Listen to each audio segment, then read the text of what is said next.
If my kids could ask me any question that would blow my mind, I'd want them to ask me, hey, Dad, does no really mean maybe? Making money for the first time is really you make $8 an hour mowing lawns, and then all of a sudden you're making $15 an hour as a manager at some retail shop, and you think, man, that is good money, but it's barely enough to pay the bills still. And then all of a sudden you get a $250,000 check in the mail for an order at Trader Joe's or something. And I remember looking at that, like $250,000 that I earned. Like, I earned that. I sold that. It's mind-blowing. It's a very validating experience.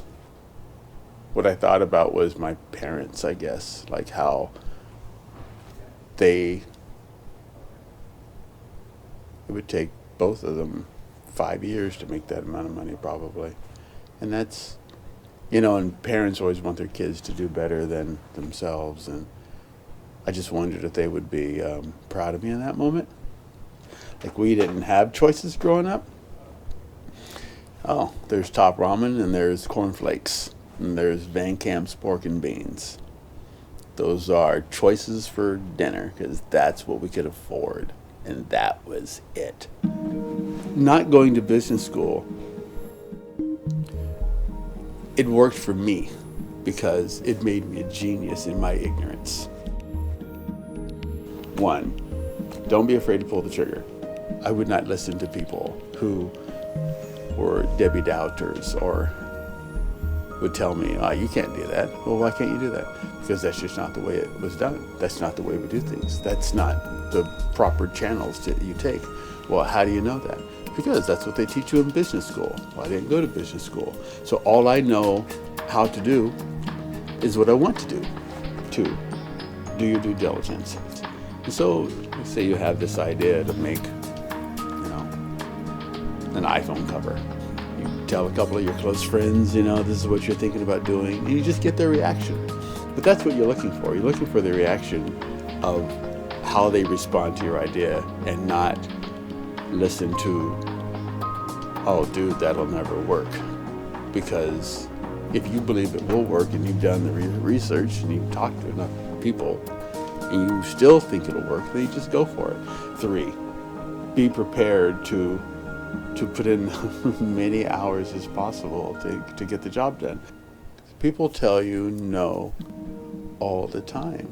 Sometimes they tell you no to protect you, and sometimes they tell you no because they can't believe it themselves, and sometimes they tell you no because they don't want you to have or do what you're about to do.